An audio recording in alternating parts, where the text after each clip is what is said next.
Hello everyone, welcome back to our channel. आज मैं आपके लिए लाई हूँ 12th क्लास हिस्ट्री का chapter Mahatma Gandhi international movements के इंपॉर्टेंट टेक्सचुअल क्वेश्चंस।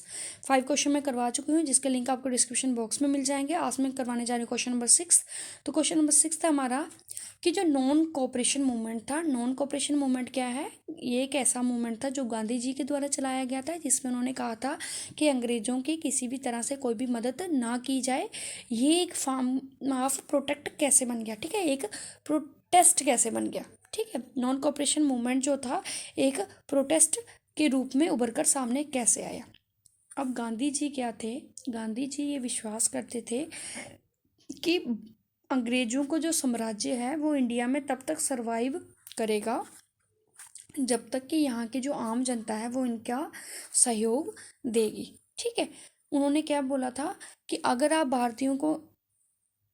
उन्होंने भारतीयों को कहा था कि ब्रिटिशों का जो साम्राज्य है वो इंडिया में तब तक ही रह पाएगा जब तक कि आप उनको कोऑपरेट कर रहे हो, उनका सहयोग दे रहे हो। इसलिए उन्होंने कहा था कि अंग्रेज जो ब्रिटिश गवर्नमेंट है उसको कोऑपरेट मत करो, जिसके कारण क्या होगा, उनका साम्राज्य जो कमज़ोर हो जाएगा, ठीक है। इसलिए उन्होंने नॉन कोऑपरेशन मूवमेंट को चलाया था, ठीक है।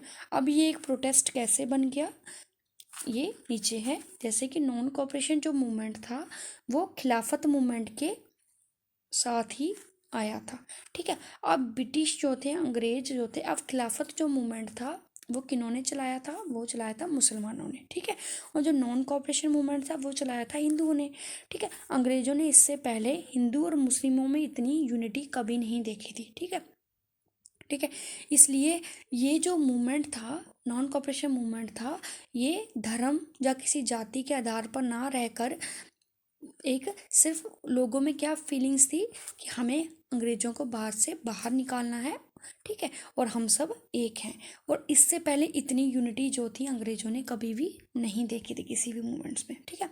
अब लोगों ने क्या करना शुरू कर दिया, अंग्रेज़ों के जितने भी सिंबल्स थे, जितने भी चिन्ह थे, उनके सभी का बाइकआउट करना शुरू कर दिया, ठीक है। उन्होंने कोर्ट, कॉलेज, गवर्नमेंट ऑफिसेस सभी का बाइकआउट करना शुरू कर दिया। अब जो वकील थे उन्होंने कोर्ट में जाना छोड़ दिया, अंग्रेज़ों ने जो विद्यार्थी थे, बच्चे थे, उन्होंने स्कूलों में जाना छोड़ दिया।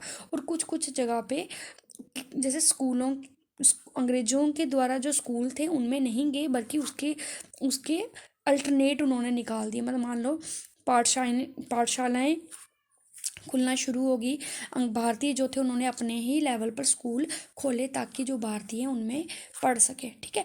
जैसे कि अब कुछ जगहों पे जैसे जामिया मिलिया जो यूनिवर्सिटी है दिल्ली में, वो उस टाइम में ही एग्जिस्ट हुई थी, उस टाइम में ही बनाई गई थी।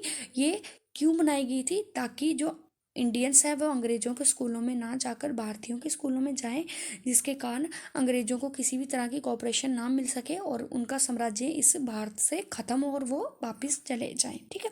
और वो जो स्कूल उस टाइम में जो यूनिवर्सिटी बनाई गई थी वो आज बहुत ही रेपुटेटेड यूनिवर्सिटी है और हायर एजुकेशन जो है लोग वहाँ से लेते हैं, ठीक है। दूसरा नंबर, लोगों ने क्या करना था, टैक्स, पीपल जो वहाँ के आम जनता थे उन्होंने टैक्स देने से भी इनकार कर दिया, ठीक है। वो अंग्रेज़ों को टैक्स नहीं देते थे, जिसके कारण क्या होता था, अंग्रेज़ों को बड़ा ही ज़्यादा नुकसान हो रहा था, ठीक है। हर लेवल पर अंग्रेज़ों का बहिष्कार किया गया, विरोध किया गया, उनके कपड़े को जगह जगह जलाया गया, ठीक है। उनके स्कूलों में स्टूडेंट्स ने जाना से इनकार कर दिया, जो भी हायर ऑफिसेस थे वहाँ पे लोगों ने जाने से इनकार कर दिया, वकीलों ने कोर्ट में जाने से मना कर दिया, हर लेवल पे उनका बहिष्कार शुरू हो गया। इसलिए हम कह सकते हैं कि नॉन कोऑपरेशन मूवमेंट जो था एक फॉर्म ऑफ प्रोटेस्ट थी उस टाइम में, ठीक है। Thank you.